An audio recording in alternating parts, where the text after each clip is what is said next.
The rich lady ridiculed the poor courier, but a week later he turned out to be the owner of her company. Mark held the cardboard box containing the parcel, balancing it between his fingers so as not to drop it, while with the other hand he rang the bell at the huge wrought iron gates of the mansion. It was his last order for the day, and he had only one dream: to go home, collapse on the old couch, and forget himself for at least a couple hours before he went back on shift. When he heard the sound of footsteps outside the gate, he adjusted his cap and straightened his back. Everything has to be professional, he thought. A second later, the door opened and a middle-aged woman appeared on the doorstep, dressed in a silk robe that looked more expensive than his entire monthly salary. Her delicate facial features were accentuated by bright lipstick, and her head held high made it immediately clear that she was used to being in command. "What do you want?" she asked coldly, without even glancing at the box in his hands. "Good evening, I am a courier." "Your order," Mark replied, trying to speak calmly. The woman looked at him with undisguised contempt. "Is that all? Such a pathetic order?" She sighed, as if she had just been distracted from something important. Mark felt irritation rising in his chest, but restrained himself. He knew he met customers like this every day and had long ago learned to keep his cool. "I need you to sign here," he said, holding out the clipboard to her. She took it like it was dirty, and barely touching the screen, left her signature. Then she closed the door abruptly in his face. But a second later it opened again. "Wait," she said, her voice sounding even more icy now. "You forgot the tip. Here, take it." She tossed him a few coins, which fell to the ground near his feet. "That's for at least making you look better than your truck," she added, grinning. Mark stared at her, clenching his fists, but said nothing. He silently collected the coins, turned around and walked away. Later, sitting in his small dorm, he would tell his friend Lucas about the story.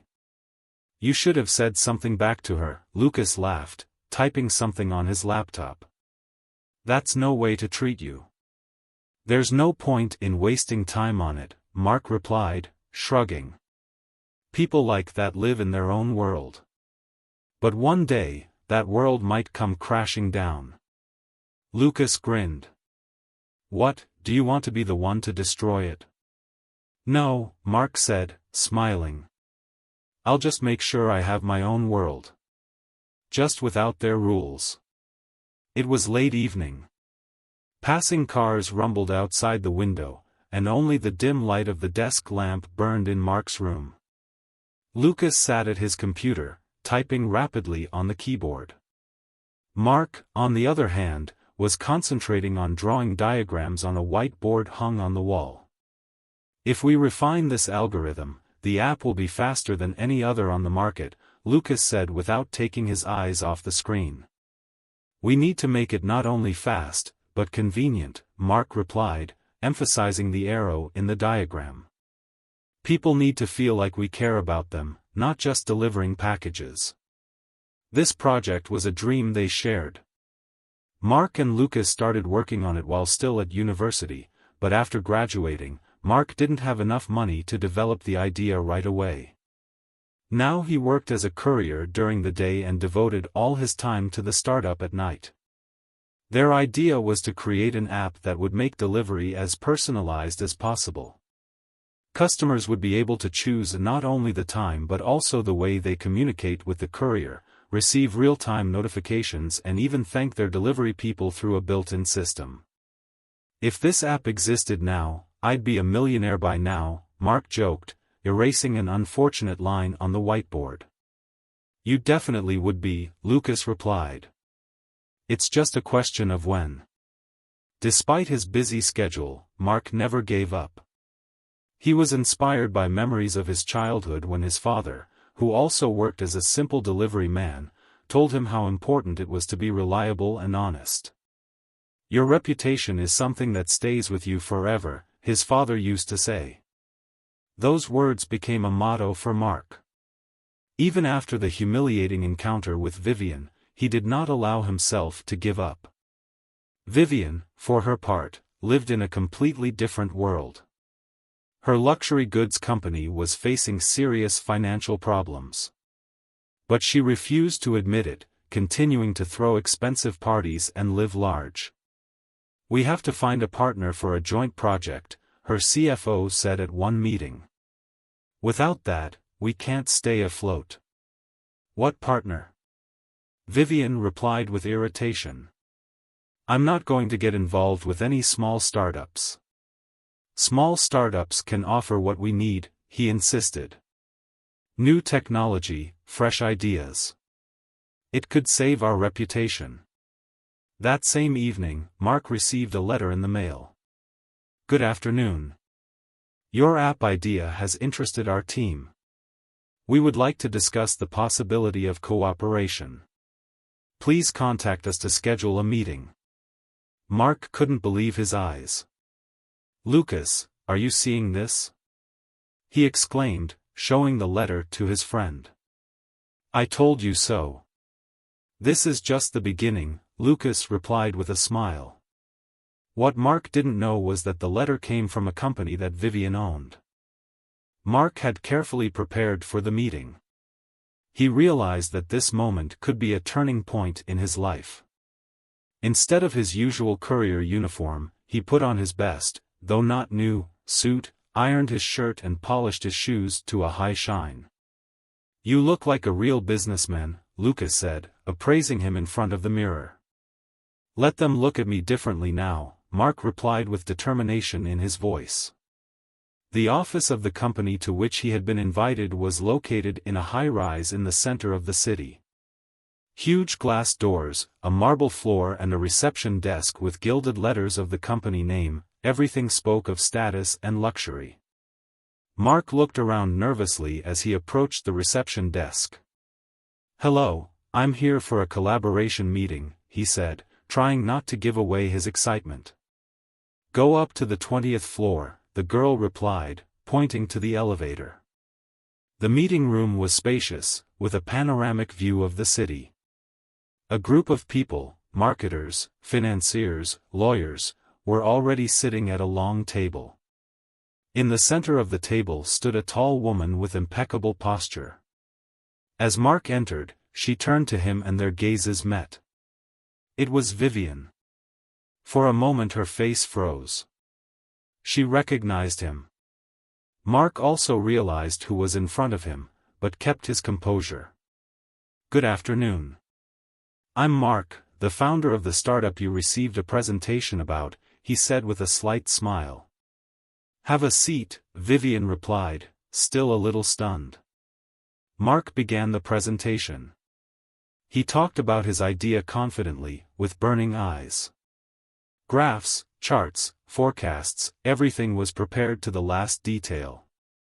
"Our app solves several delivery problems at once: speed, personalization, and customer convenience. It's not just a service, it's a new level of interaction," he said, showing the key benefits. The team listened attentively.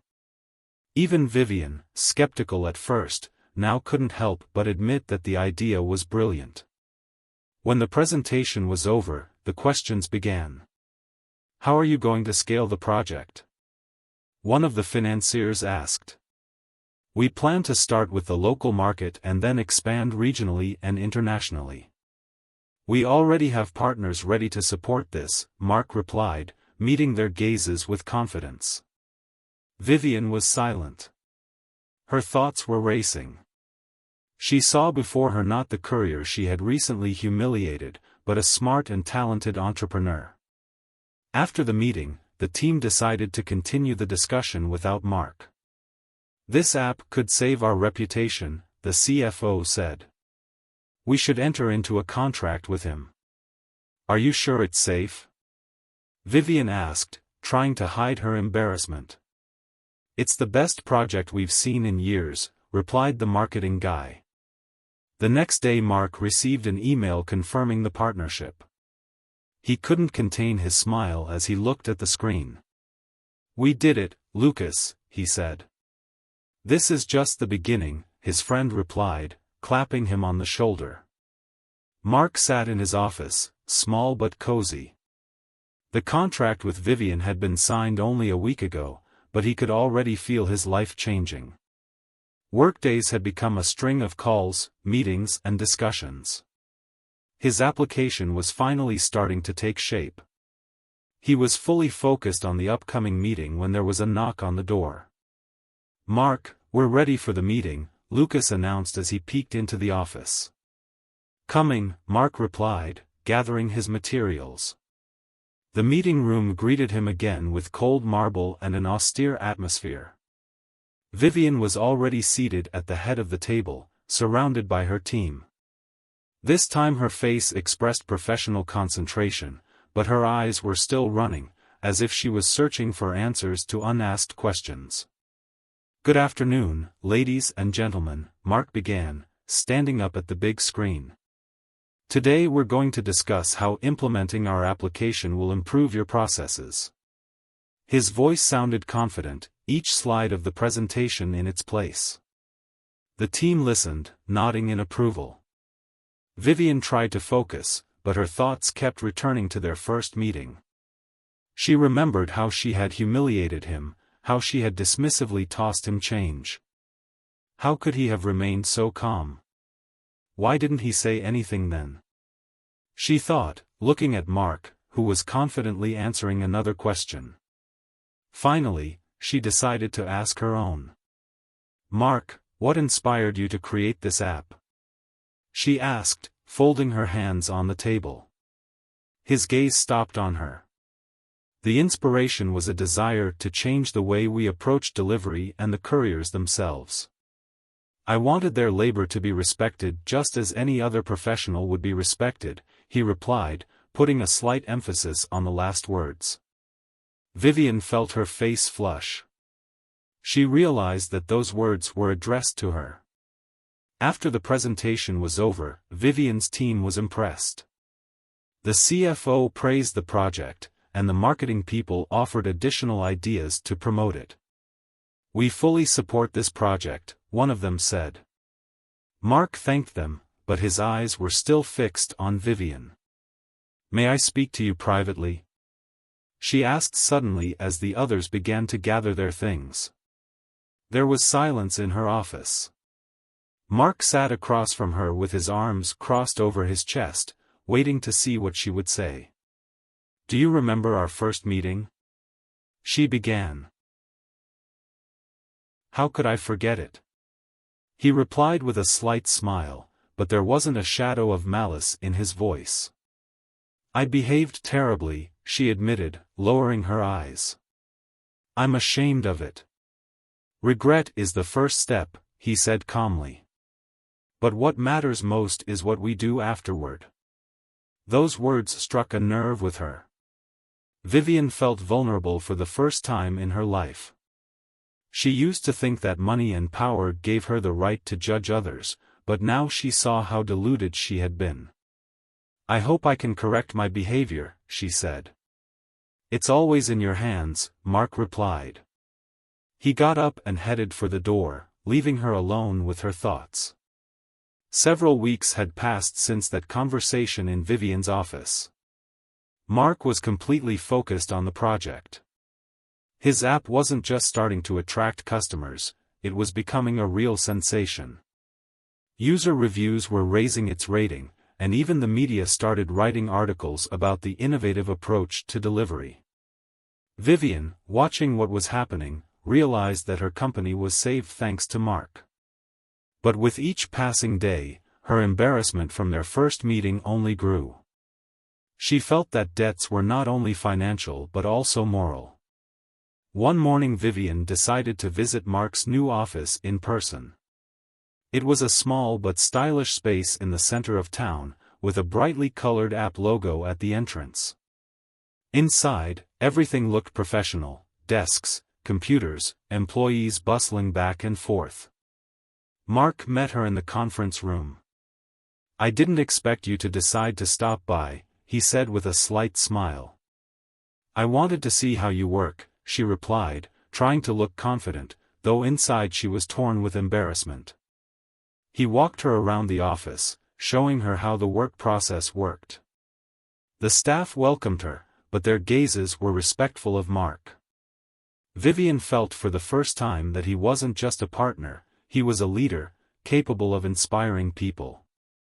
"You've created something incredible," she said when they returned to the conference room. "I've always believed in the idea," he replied. "But without your company, it wouldn't have been possible." She looked embarrassed. "Actually, it's to your credit," she admitted. "And I want to do more." Vivian offered to expand the partnership. Her company was willing to invest more money to go international. Mark listened to her, but there was a certain reticence on his face. "That's an excellent offer," he said. "But I'd like to clarify the terms. I can't let my project lose its essence by scaling up." "Of course," Vivian replied. "You'll have full control. I just want us to have shared success." Mark nodded. He saw her sincerity and realized that she had indeed changed. The first steps toward an international launch were quickly taken. Mark and his team worked day and night, and Vivian began to actively solicit her connections. Their meetings together became not only work meetings, but also opportunities for them to get to know each other better. One evening, after a particularly challenging day, the two of them found themselves alone in her office. "Mark, can I ask you a personal question?" she asked, pouring coffee into cups. "Sure," he replied, looking at her carefully. "What motivated you? I mean, where did you get such strength, such perseverance?" He thought for a moment, then said, "My family. My father worked as a courier all his life. He always said that work is an honor, and that respect for yourself starts with respect for what you do." She listened intently, and her eyes grew softer. "Your father must have been proud of you," she said quietly. "I hope so," he replied. A few months later, Mark's app became one of the most downloaded apps in the country. Vivian's company had undergone a reboot and her reputation was restored. At one of the events organized to celebrate their joint success, Mark spoke to a huge audience. His speech was simple but sincere. "This project is not just about technology. It's a story about people who believe in themselves despite their circumstances. We can all do more if we give ourselves a chance." The audience applauded, and Vivian, standing back, felt her eyes fill with tears. She realized that this young man had changed not only her business, but her view of the world. After the event, they met on the terrace, admiring the night view of the city. "You were great," Vivian said, leaning on the railing. "Thank you," he replied. "But it's not over yet." "You're right," she said with a smile. "This is just the beginning," Mark added, looking off into the distance. Mark woke up early in the morning in his small apartment. The first rays of sunlight were streaming through the window, illuminating the room that had long ago become more than just a dwelling for him. It was where he dreamed, planned, and worked for his future. Today was the big day, the official signing of a new contract with Vivian's company for the international expansion of their joint project. He put on his best suit, the same one he'd worn to his first meeting with Vivian. That suit was a symbol of change for him, as he had come a long way from courier to successful entrepreneur. "Ready?" Lucas asked, running into the room. "More than ready," Mark replied, smiling. The signing took place in the hotel's great hall, where journalists, businessmen and other industry people were gathered. Mark and Vivian sat at a table with documents in front of them. Cameras clicked, recording every moment. "This project is an example of how innovation and collaboration can change the world," Vivian said in her speech as the documents were signed. Her words sounded sincere, and Mark knew she had truly changed. He could feel the respect in her voice, a respect she hadn't shown in their first meeting. After the formal part, everyone dispersed to the socializing room. Mark and Vivian stood side by side, discussing future plans. "You've done an incredible thing," she said, looking at him. "And frankly, I'm glad I was a part of the journey." "Every step has been a lesson," he replied. "And every person I've met has taught me something important. Even you." She laughed, blushing slightly. "Well, I hope I wasn't the worst of your teachers," she said, raising her champagne glass. "You've become one of the best," he replied, clinking his glass with hers. A few days later, Mark returned to his office where his staff was waiting for him with congratulations. His team had now expanded and the office itself had been transformed into a modern space full of energy and creativity. "Mark, you need to see this," Lucas called out to him, pointing to the laptop screen. The website of a major business platform published an interview with Mark. The article called him the new face of delivery innovation and an example of how persistence and talent can change the world. Mark smiled, but inside he felt a quiet determination. He knew the real work was just beginning. A few weeks later, Vivian invited Mark to dinner at her mansion. She wanted to thank him for all he had done for her company and herself. "This house has seen a lot of people," she said as she led him through the spacious halls. "But it's only now that I feel like there's room for something real here." They sat down at the table, where a fine meal had already been set. The conversation quickly turned to personal topics. "You know, Mark," she said, looking him in the eye, "I always thought money gave me power and freedom. But you've shown me that the real power is in the people around us. And in how we treat them," he added. That evening was a turning point for them. They both realized that they had become not just partners, but friends, ready to support each other in any situation. Later, sitting on the terrace of her house, Mark looked up at the night sky. "I never thought this day would come," he said. "Which one?" Vivian asked. "The day when I can look back and see how far I've come. And that even the most difficult moments have been part of my journey." "We all learn along the way," she replied. "The important thing is to keep going." A few months passed. Mark had become more than just a successful entrepreneur, his project had gone international, and he was now on the lists of young leaders in technology.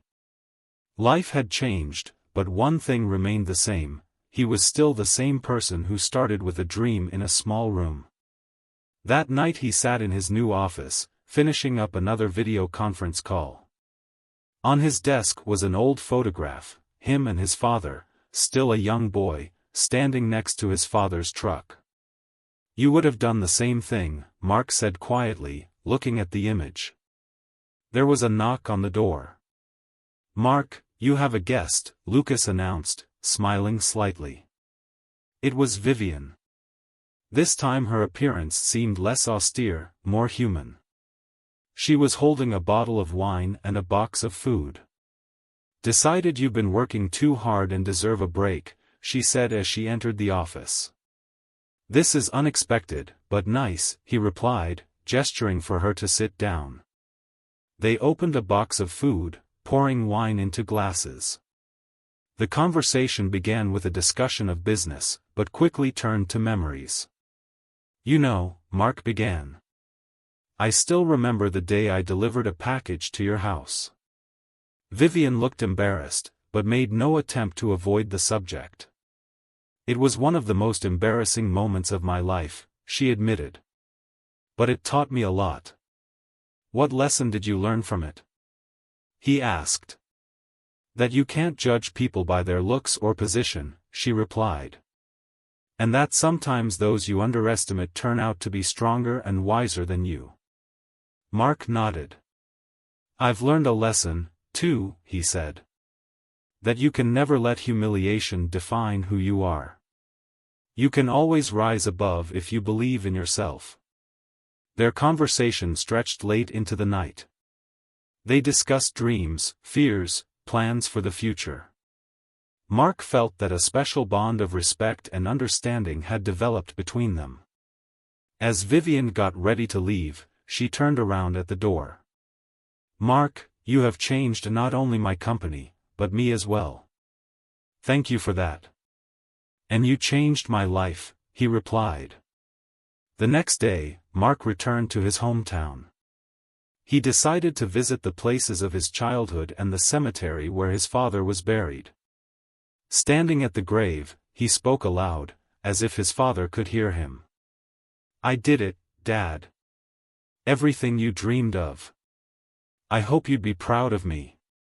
He felt his eyes moisten, but the tears weren't from pain, but from gratitude for the journey he'd taken. On the way back he stopped by the very place where he had first met Vivian. The house still looked just as grand, but Mark looked at it differently now. "I wonder how life would have turned out if I had just walked away then without going back to my dream," he thought. But he knew that this path was the right one.